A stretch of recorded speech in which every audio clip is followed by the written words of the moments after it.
میرے اوپر یہ جیو نے یہ جو گھڑی کی ساری کہانی اور پیچھے اس کے سارے نون لیگ اور ڈرٹی ہیری بھی تھا، انہوں نے کہانی بنائی میرے اوپر کہ جی میں نے وہ گھڑی کا جو کیا. اب اگر مجھے پاکستان کی، میں نے کیس تو یہاں بھی کروں گا، لیکن پاکستان کی عدالتوں میں مجھے افسوس سے کہنا پڑتا ہے کہ مجھے یہاں انصاف نہیں ملے گا.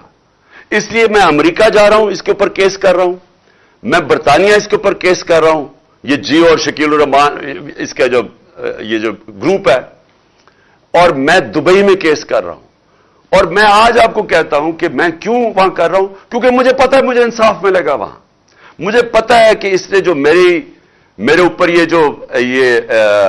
میری عزت کی توہین کی ہے، مجھے پتا ہے کہ وہاں ان کی عدالتوں میں، کیونکہ میرا کیس لڑا ہوا ہوں وہاں، بہت بڑا کیس ہوا تھا میرا اور ایئن بوتھم کا برطانیہ کی عدالت میں. وہ مین ہیڈ لائنز کیس تھا، 3 ہفتے وہ کیس چلا تھا.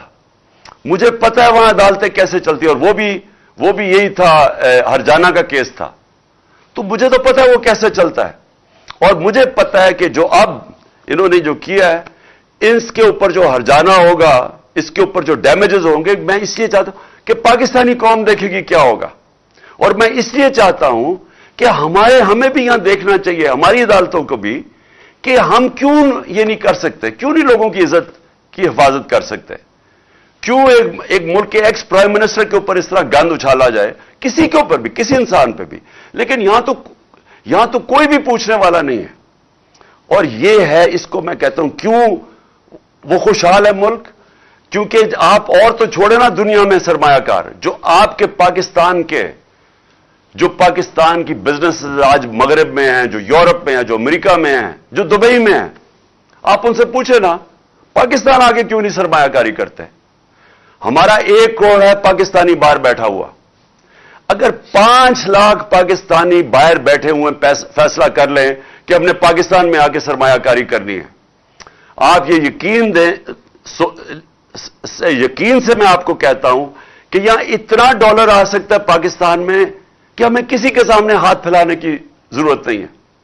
ہمارے اپنے اوورسیز پاکستانی اگر یہاں پاکستان میں سرمایہ کاری کرنی شروع کر دیں، ہمیں کوئی مسئلہ نہ ہو کہ ہم بھاگے پھر رہے ہیں، کبھی یہاں پیسے مانگ رہے ہیں یا ہمارے روپیہ گر رہا ہے.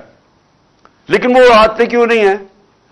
ان سے پوچھیں کہ کیوں نہیں وہ پاکستان میں آ کے سرمایہ کاری کرتے. سب سے بڑا مسئلہ یہ ہوگا، ایک انگریزی کا لفظ ہے کانٹریکٹ انفورسمنٹ. ان کو یہ خوف ہوتا ہے کہ اگر ان سے یہاں کوئی فراڈ ہوگا تو یہاں ان کو کوئی تحفظ نہیں ملے گا.